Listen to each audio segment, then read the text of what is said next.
the penultimate number on my Guilty Pleasures marathon was the number 1, Series 1 from back in 2005.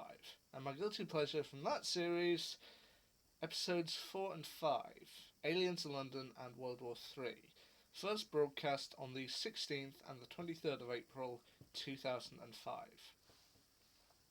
The Doctor, played at this point by Christopher Eccleston, and his companion Rose Tyler, played once again by Billie Piper, return back to London, the Powell estate, in what they think is 12 hours after they left in Rose.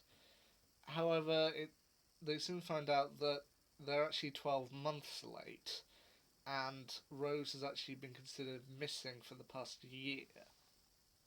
Safe to say that Rose's mother, Jackie Tyler, is not too pleased about it, and neither is Rose's boyfriend Mickey, played once again by Noel Clarke, having had Rose missing for the past year and Mickey being considered a murder suspect. Now, they're kind of discussing, we've seen aliens, we know aliens exist, and yet we'll be the only people who ever know, when suddenly a spaceship comes flying over London, crashes into Big Ben before landing in the Thames.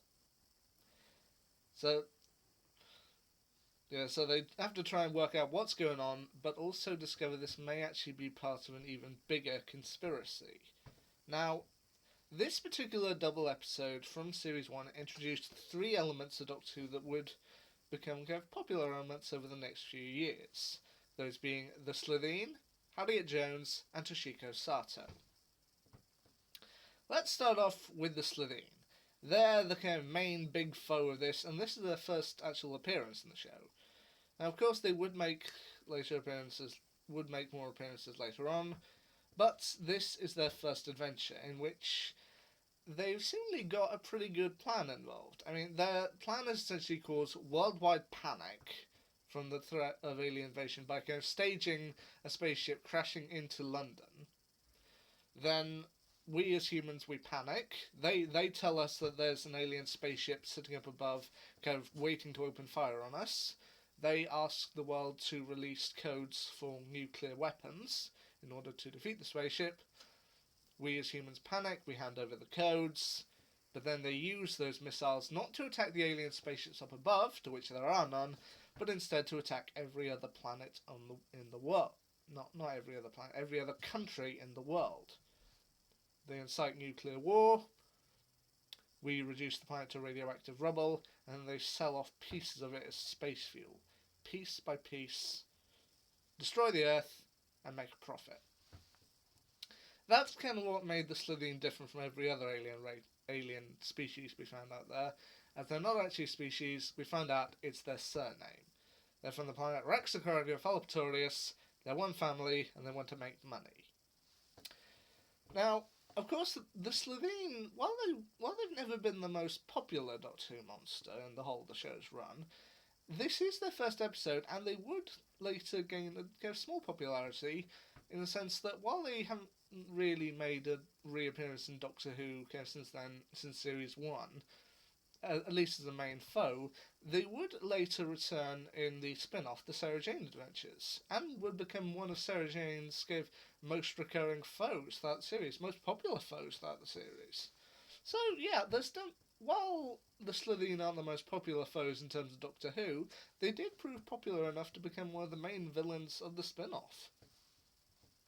The second element that people seem to really like about this episode is Harriet Jones, played by Penelope Walton. Now here, she's just shown as an MP for Floudale North, someone who's kind of trying to get her, trying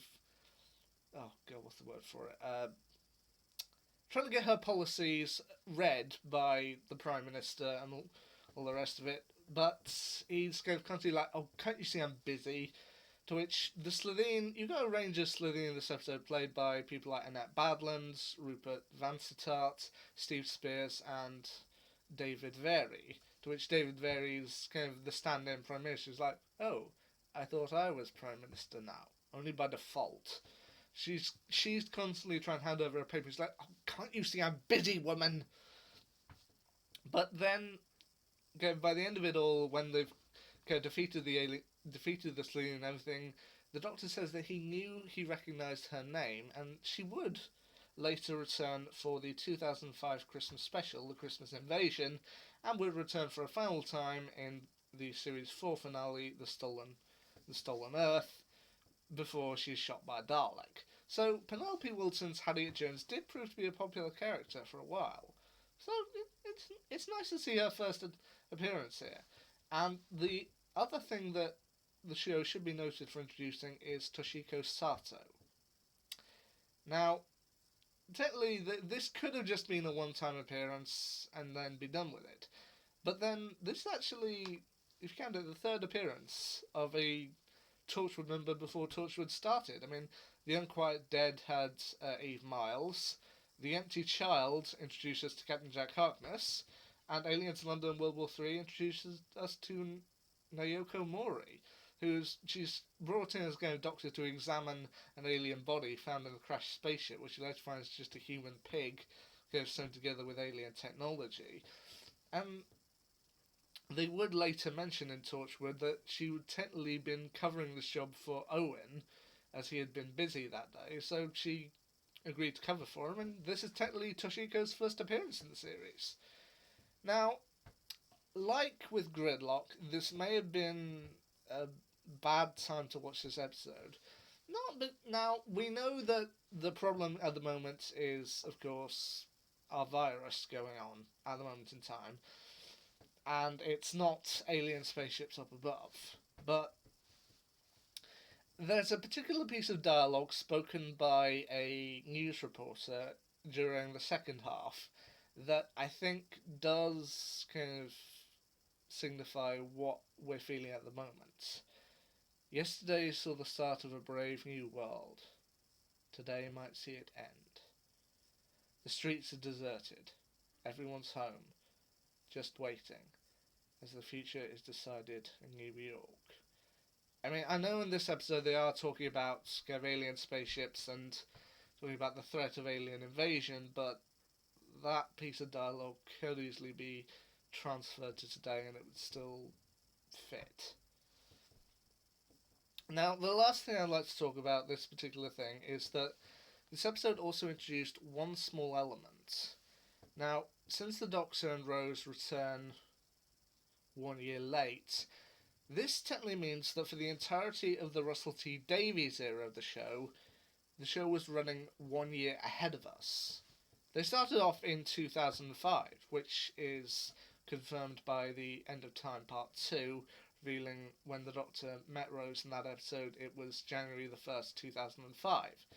Now, with them returning 1 year late, that technically means that from this point on, everything was happening 1 year later. The 2005 series was happening in 2006, the 2006 series was happening in 2007, and so on and so on.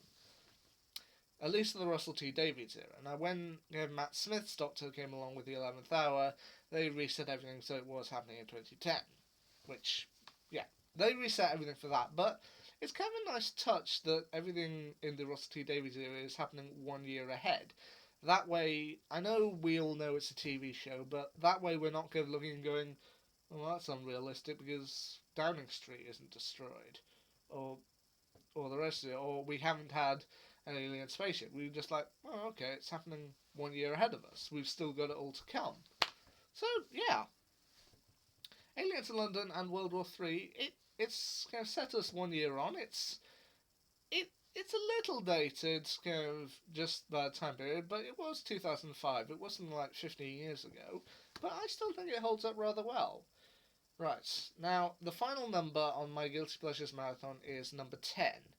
And as with Series 10 and as with Series 11, not just that episode, I do have technically reviewed it once before, but as I say, it's been about 3 or 4 years, so I think I can look back on it. What's the episode? Well, I'll leave you to wait for that one.